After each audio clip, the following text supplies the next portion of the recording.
Hi, everybody.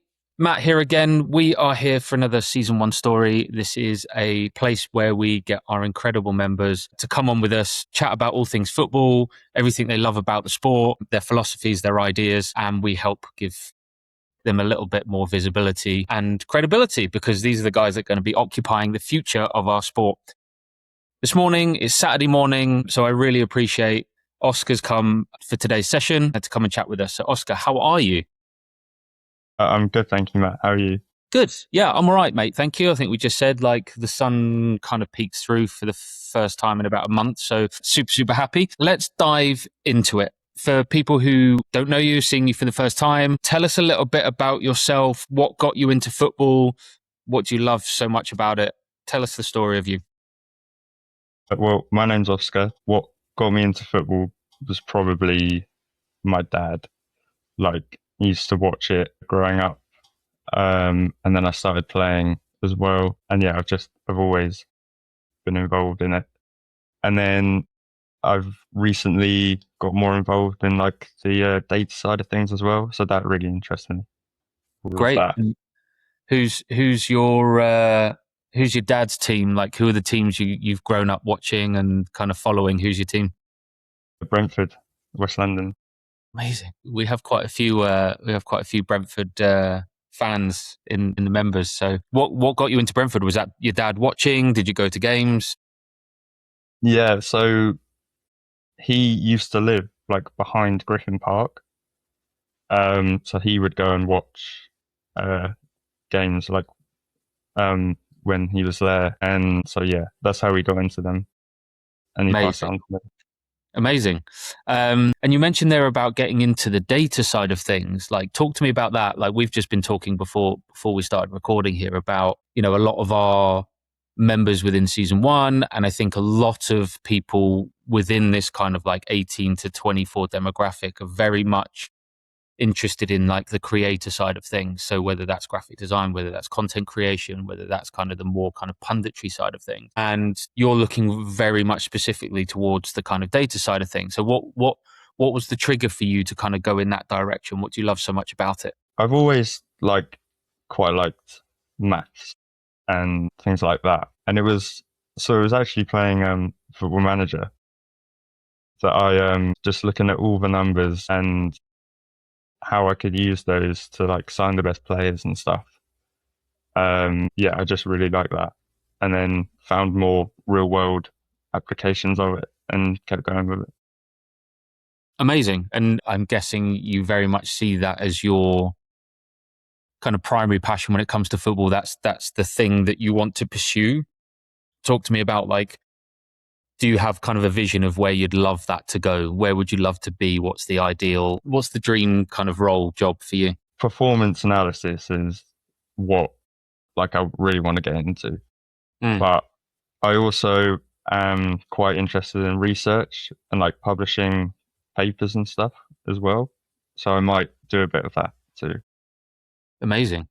We've got, I don't know if you've watched the chat we did with Felipe around the research that he's doing.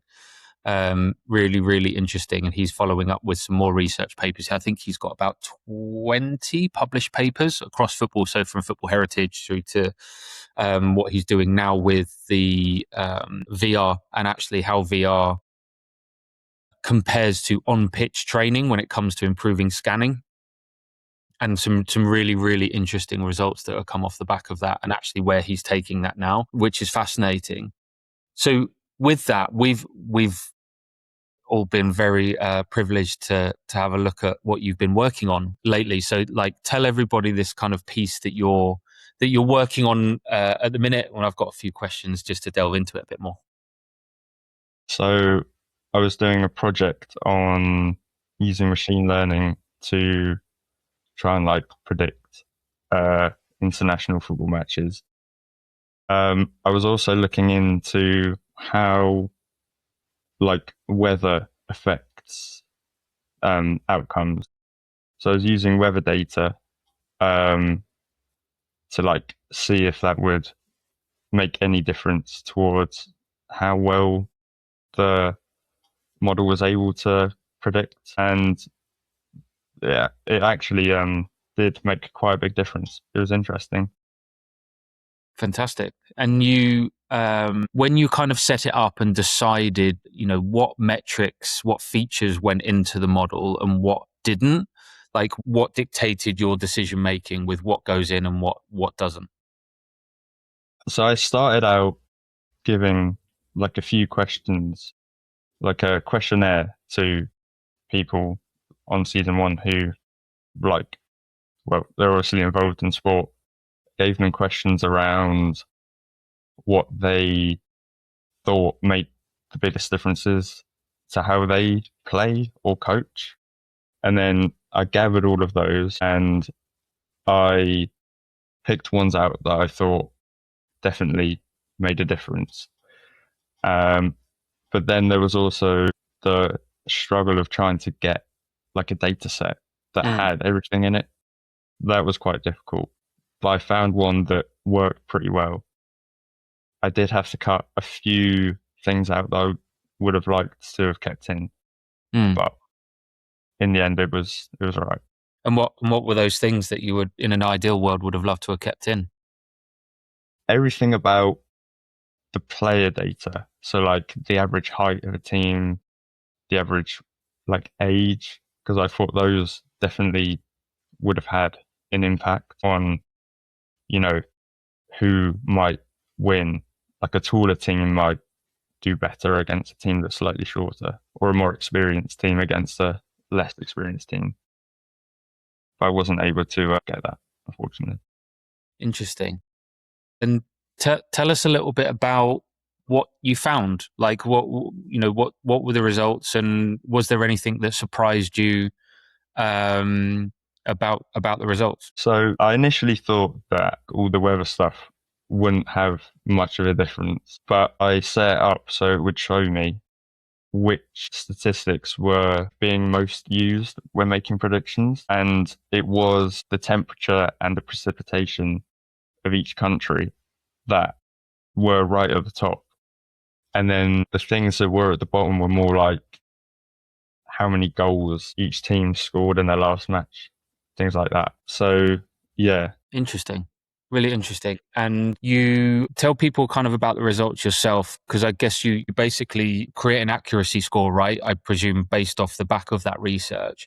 Give people who are very new, including myself, to this kind of research, this kind of data. What does the accuracy figure look like? What did it look like at the end of your research? And actually, what does that mean for people who are kind of very new to this? So the accuracy came out usually between zero point 0.4 and zero point 0.5, which means it's guessing the correct values 40 to 50% of the time. I guess I should explain like what the actual model is. So it's called Mm. a random forest, and it creates decision trees, which are like actual trees. You start at like the root, and then it splits depending on what's called information gain, which it goes through all of the different statistics, and whichever one um, lowest entropy, I think it was, um,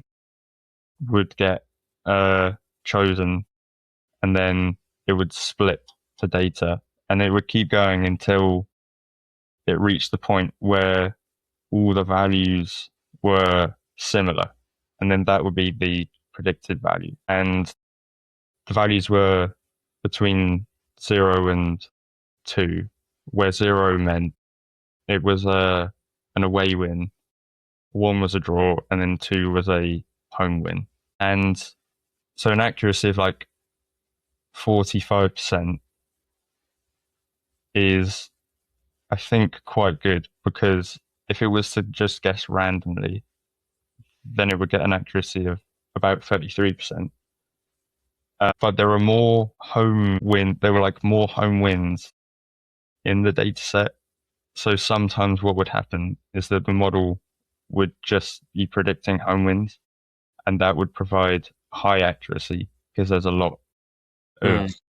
like, it's like overcrowded by home wins. So what I was looking for was for it to be predicting the other outcomes. also at high accuracy. So that was the main task. Amazing. Amazing. It's super fascinating. You mentioned there about kind of the randomness sometimes. I guess like that definitely to me, there's like a lot of randomness, right, to the sport. And what you're trying to do is kind of bring that in and kind of go, well, there is and there isn't to a point, and we can reasonably accurately predict certain outcomes. Was there any point where you kind of, as you went through the data set and that the kind of randomness of the sport kind of works against you when you're doing this kind of research, or how do you like navigate that element of it?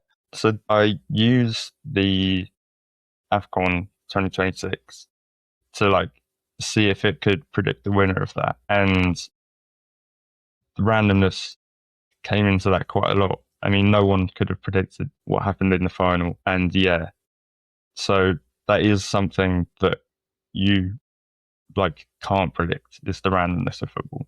Mm. But I think there is probably some underlying like numbers that you can use to make accurate guesses. But you can't always get it right though, because No. there is that randomness. Yeah. And talk to me about the technology. You mentioned like right at the start that you used a fair bit of machine learning. You're kind of collaborating with technology to get these outcomes. And we know that we're all talking about AI, LLMs, machine learning. Uh, Talk to us a little bit about your process with that. Like how did you use it for? How did you find kind of creating a relationship with technology to put this research together? So I programmed it in Python and SQL. I didn't use any AI because it was like a school project.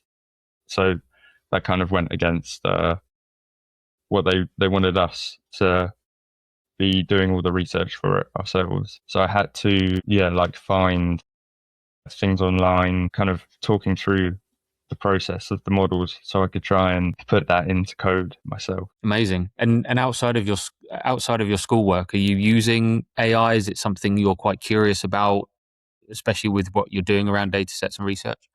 Yeah, sometimes I think people like to debate about how it can be used in football.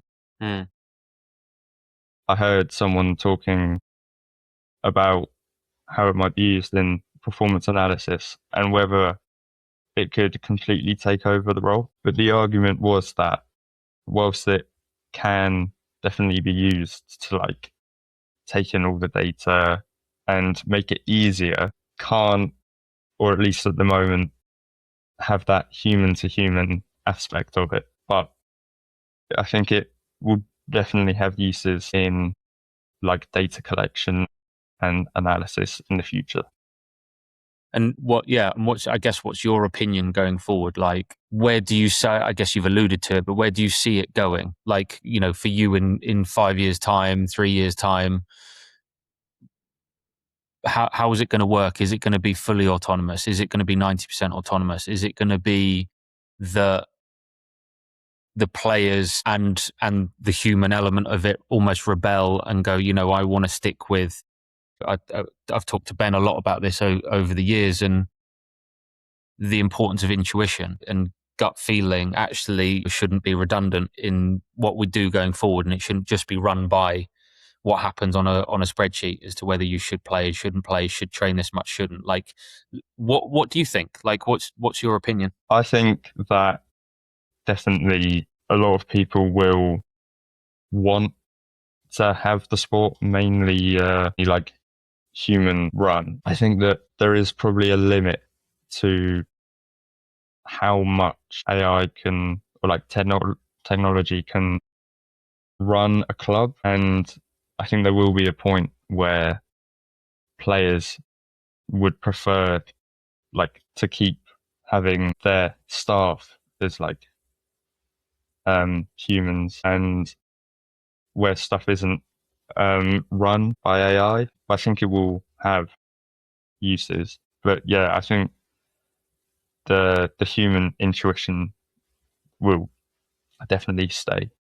I think it's I think definitely that side of things, there'll be a real contrast. I think there will be a real battle between obviously, like the backroom staff, especially around data and analytics and recovery and all of these parts of being an elite athlete is optimization, optimization, optimization. And I think more and more rarely what's happening is actually seeing that more kind of intuitive, that more emotional side of things as being optimized. It's going, cool, well, you're now physically fatigued. You can't go and kick another ball today. Actually the impact of that on a player's emotional and mental health side of things. We used to go back in the early 2000s, we'd train and then go and spend an hour and a half taking free kicks after training. No one told us not to, but that made us feel good. It allowed us to kind of hone a craft outside of a session. So yeah, it's going to be really interesting to see actually between the commercialized aspect, right? So how technology is gonna and is already dictating commercial decisions in a club. We can do this better, faster, more efficiently, and optimize. Then, obviously, within the playing team and staff, that you said that there are more and more and more data sets that are saying yes, players should do this, shouldn't do this, and I'm wondering actually where the backlash is going to come. I think there will be at some point, especially with the older players. I don't think so much younger players. I think they'll just kind of like fall into it and go, "This is football." But definitely the older players over the next few years, it's gonna be fascinating. But it's gonna be people like you, right, jumping in and dictating what happens and which way we go. If you could go and, I think I said earlier, land in a dream role, is there a specific club? Is it Brentford? Is it someone else where you'd kind of love to go in and make a difference? I'd definitely like to work for Brentford because they are quite a data-driven club as well. So yeah, I'd love to know what that environment's like. Mm. I'd quite like to work for England maybe as well. Yeah, those two are kind of my dream I love that. destination. I love that. Well, we'll tag Brentford in, and obviously we know a few people at Brentford also, so we'll make sure we make sure they watch this. For you now, like we obviously talked about, like the great work you're doing, aspirations. What are the challenges you're facing right now? Obviously, you're coming off the back of kind of school, going into university. Are there any challenges you're facing now, or any kind of perceived challenges you're looking at into the future? Like kind of in what terms? I guess like how getting your foot in the door, getting into the sport. I guess we've just talked about the technology aspect of it. Is there anything you're kind of finding through the work that you're doing, or kind of just the curiosity of looking out into the wider world of football? Like, is there anything that kind of comes to mind in terms of some roadblocks, some challenges? I'd say trying to like build a network, getting connections is definitely crucial. So I'll need to try and do that Mm. more. Try talking to more people in the sport and things like that. I'd say. Yeah, I think yeah, it's the same for everybody, right? It's yeah. Obviously, we're looking at it from a football lens, but like who right, is super important. It's super important to often getting opportunities, right, and being the one, but also being able to showcase skills, philosophy, all of those things. And obviously, that's a big part of what we do at season one.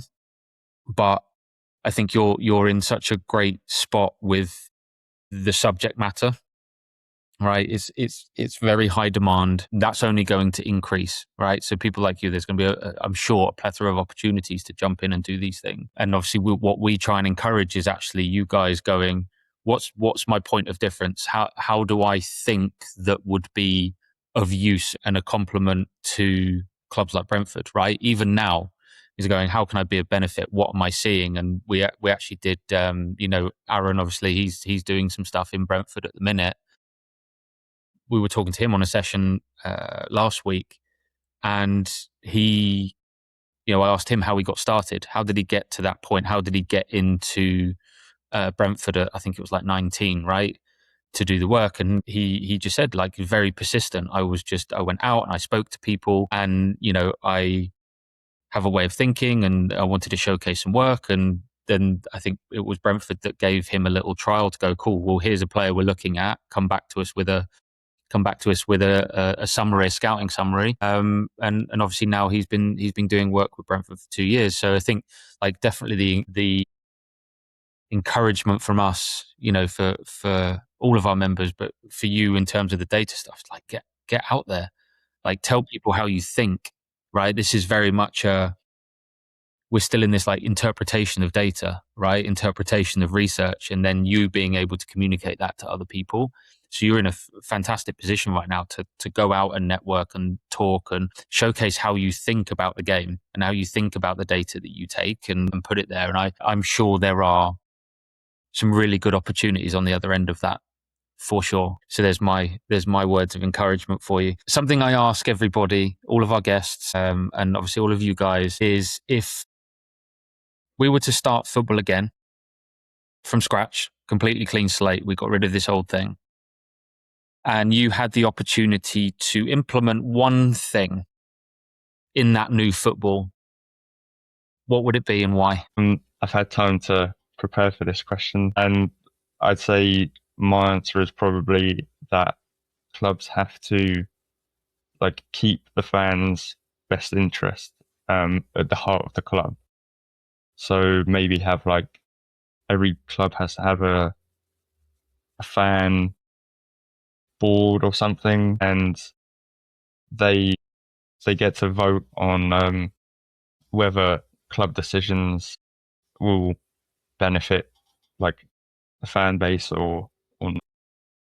So like a democratization, right? Almost like a bit of a decentralized ownership. I think you've seen it at a few clubs have tried it and try it. Yeah, I think that's really important. I think there's a lot of talk around what's happening to football heritage, and especially at the top of the game, right? Football heritage and kind of coming away. I think you may have read like over the last kind of month or two around, you know, a lot of the bigger clubs in the Premier League just having a stadium full of tourists that have come in to watch a game, and those kind of community hardcore fans that sit in and around Old Trafford, sit in and around these big stadiums for these big clubs, are either priced out or not able to get access. So obviously that then diminishes the atmosphere of the stadium. Obviously, you know, West Ham is one that's always talked about in terms of a poor atmosphere. I think that's really important. I think it's really important in striking a balance between keeping the club viable and making sure that the communities are served and the fans are served. I think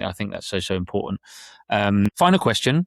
Obviously, you've been nothing short of a legend. You're one of the OG first members of season 1, and I think you've pretty much been with us on the platform every day for coming up for a year now, and we're incredibly thankful. What have been the takeaways for you? Have there been any kind of big takeaways for you being part of season 1? How has it helped you along your journey? I'd say my main takeaway is like just the community is so good. Everyone like has their own thing, and like that's what they want to do. And yeah, everyone like helps each other out as well. So that's been really good. Yeah. Amazing. Good. Well, thank you. Look, we could chat more, and I want to chat more, and I 100% want to give you the platform that you deserve and should have around what you're doing, right? With research and data. It's such an important part of the game, but also for many of us, it's something that goes straight over our heads. It's something that kind of struggle to connect the dots with, and it's such a privilege to have someone like yourself in season 1 who's doing the work, who's explaining the work. So, you know, I'm sure we'd all love to hear more about what you're doing and what you're researching, and I'm excited to see what happens and how opportunities open up for you. So thank you so much again, Oscar, for taking time out on your Saturday morning, and yeah, I look forward to hearing more from you soon. Thanks.